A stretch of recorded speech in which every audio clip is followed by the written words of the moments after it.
Halo semuanya, selamat datang di 90 menit bola. Kita awal informasi kali ini dari kabar Bruno Paraiba ikut terbang Persebaya lawan Borneo.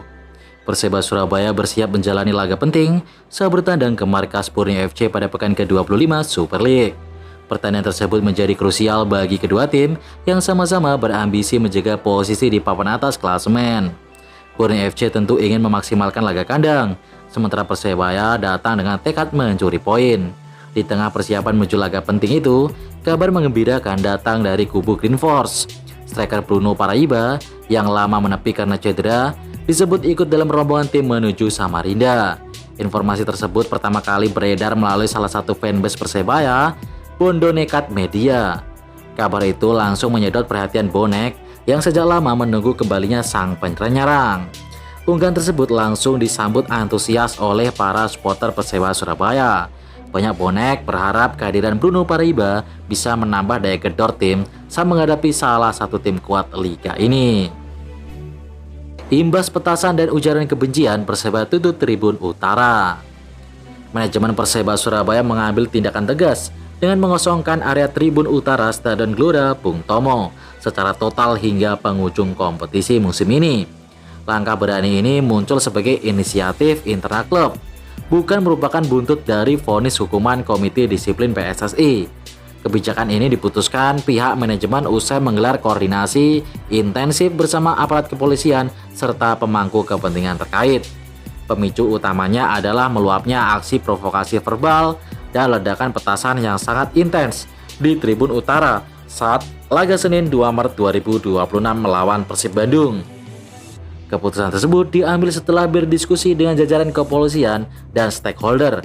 Dasarnya adalah marak dan masifnya ujaran kebencian dan penyalaan petasan di Tribun Utara pada Senin lalu 2 Maret 2026. Imbuh pernyataan resmi manajemen di media sosial. Slogan Viking Bonek Satu Hati resmi berakhir. Kelompok supporter Viking mengambil sikap tegas atas insiden yang terjadi dalam serangkaian pertandingan Persib Bandung melawan Persebaya Surabaya pada pekan ke-24. Ada beberapa kejadian yang mewarnai pertemuan Persib melawan Persebaya, baik di dalam laga maupun setelah laga. Namun yang paling membuat kelompok supporter Persib kecewa adalah adanya aksi penyerangan yang dilakukan oleh oknum supporter Persebaya kepada anggota Viking. Beberapa anggota Viking dilaporkan mengalami luka hingga menyebabkan kerugian material. Melalui statement resminya @official_VBC, Viking menyayangkan sekaligus mengecam keras segala bentuk kekerasan fisik, intimidasi, perusakan hingga tindakan anarkisme yang dilakukan oleh oknum supporter di Surabaya. Menurut Viking, hal itu sudah sangat mencederai hubungan baik antara pendukung Persib dan Persebaya selama ini. Keputusan penting juga diambil Viking dengan memutuskan untuk menjaga jarak dengan pendukung Persebaya Surabaya saat ini. Dan untuk update kabarnya, para anggota bonek yang melakukan kekerasan sudah ditangkap oleh pihak kepolisian Surabaya. Wah, kayak gini tuh mencoreng nama baik bonek ya. Persebaya lapor api, Mikel Tata jadi korban rasis. Persebaya Surabaya mengambil langkah tegas setelah bek mudanya Mikel Alfredo Tata menjadi korban rasisme di media sosial. Insiden itu mencuat usai laga panas Persebaya versus Persib yang berakhir imbang 2-2 dan langsung memantik reaksi keras dari manajemen Green Force. Mikel Tata menerima komentar bernada rasis di akun media sosialnya tak lama setelah pertandingan berakhir. Situasi ini membuat manajemen tak tinggal diam dan segera menyiapkan langkah resmi. Melalui unggahan di akun ofisial Persebaya, klub berjuluk Green Force memastikan kasus tersebut dilaporkan ke Asosiasi Sepak Bola Profesional Indonesia atau API dan ILIK selaku operator kompetisi. Laporan itu dilakukan agar ada penanganan serius dan efek jeda bagi para pelaku. Sikap tegas ini menjadi sinyal kuat Persebaya dalam memerangi rasisme di sepak bola Indonesia. Persib kecam rasisme ke Kakang Rodianto.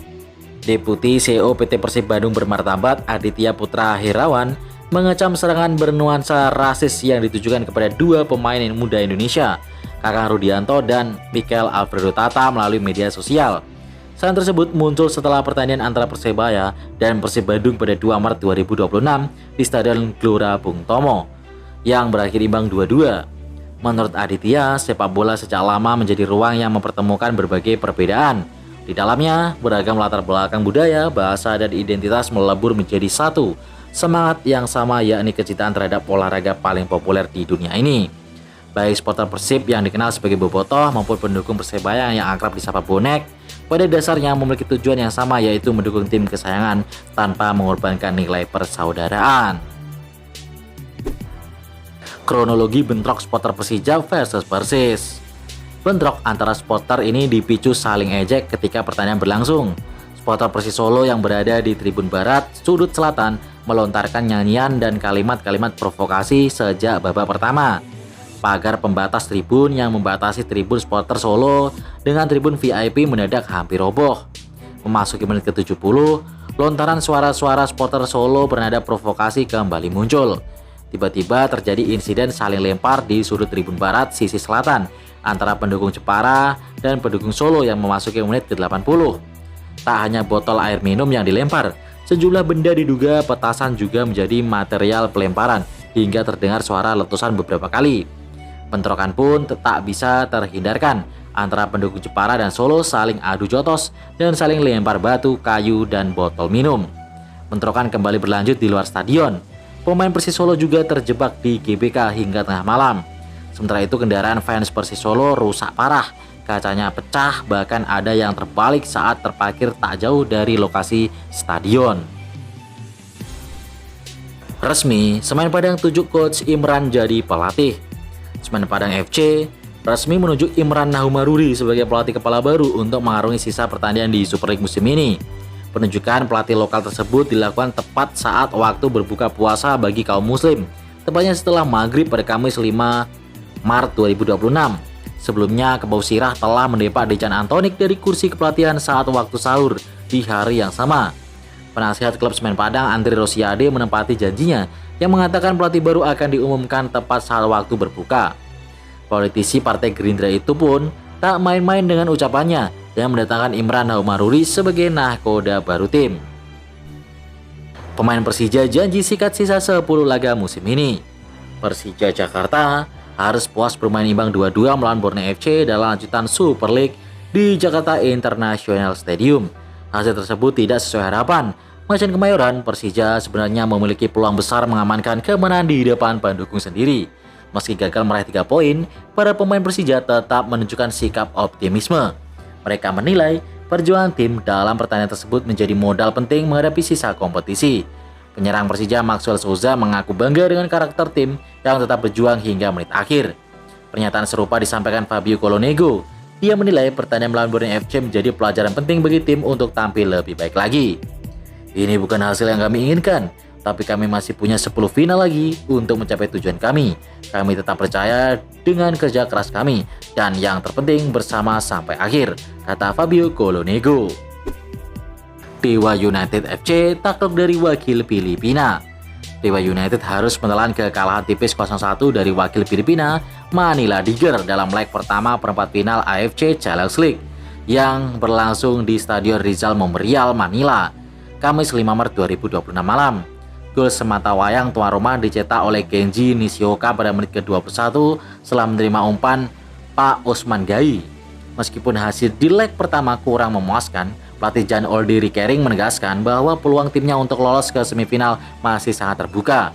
Dalam rilis resmi, Rikering mengakui bahwa Dewa United kurang cerdas mengantisipasi bola-bola panjang dari Manila Tiger, terutama pada menit ke-25 yang berujung pada gol tunggal lawan. Namun ia menilai performa tim meningkat di babak kedua dan ini menjadi modal penting jelang leg kedua. Saya memiliki kepercayaan diri penuh bahwa kami akan menyelesaikannya di Tangerang. Tugas pelatih asal Belanda tersebut dilansir situs resmi ILEK. Kekalahan di Manila memang memaksa Dewa United harus bekerja ekstra di leg kedua untuk lolos. Tim berjuluk Banten Warrior itu menang atau harus menang dengan selisih minimal 2 gol. Kalah sidang CAS, pemain naturalisasi Malaysia resmi ilegal. Pengadilan Arbitrase Olahraga atau disingkat CAS telah mengeluarkan keputusan banding 7 pemain naturalisasi timnas Malaysia yang dianggap ilegal oleh FIFA. Ada sedikit keringanan hukuman yang dijatuhkan kepada pemain yang tersandung masalah, yakni sebagian permohon para pemain dikabulkan dengan mengubah ruang lingkup hukuman yang dijatuhkan FIFA sebelumnya. Panel arbitrase CAS menetapkan larangan bermain selama 12 bulan bagi ke-7 pemain tersebut. Namun sanksi itu hanya berlaku untuk pertandingan resmi saja. Para pemain tetap diizinkan mengikuti sesi latihan bersama klub masing-masing selama masa hukuman berlangsung. Kasus ini bermula pada 2025 ketika Federasi Sepak Bola Malaysia mendekati 7 pemain asing untuk dinaturalisasi menjadi warga negara Malaysia. Untuk membela Malaysia secara resmi, ke-7 pemain tersebut harus tinggal di Malaysia selama 5 tahun berturut-turut. Selanjutnya kita ke hasil dan klasemen sementara BRI Super League. Hujan gol terjadi di Malang saat Arema FC kalah 3-4 dari Bali United. Tapi double Ruan Belu jadi top skor sementara Super League karena berhasil mencatatkan hat-trick di laga ini.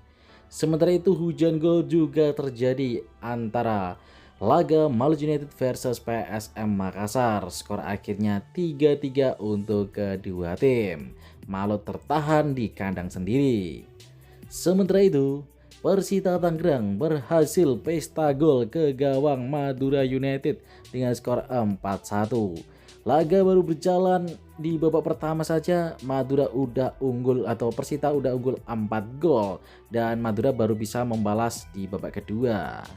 Dan secara menyedihkan banget nih, Persebaya Surabaya harus kalah dan dihajar 5-1 oleh Borneo FC guys. Juan Villa dan Peralta benar-benar pemain yang sangat berkualitas di laga ini. Dan berikut ini klasemen sementara. Persib Bandung ada di puncak klasemen tapi poinnya hanya selisih 1 angka saja dari Borneo FC, diikuti oleh Persija Jakarta dan 4 Maluku United yang udah mulai kedodoran ya. Nomor 5 ada Persita Tangerang yang tampil sangat bagus. 6 ada Persebaya Surabaya yang baru saja kalah. 7 Bayangkara Presisi, 8 PSM Yogyakarta dan 9 Bali United. Di zona papan tengah ke bawah nomor 10 ada Dewa United, 11 Arema FC, 12 Persik Kediri, 13 PSM Makassar, 14 Madura United, 15 Persijap Jepara, 16 PSPS Biak, 17 Persis Solo dan di nomor 18 ada Semen Padang. Gimana nih dengan jagoan kalian? Ada di nomor berapa? Tulis di kolom komentar ya. Sampai jumpa di video berikutnya.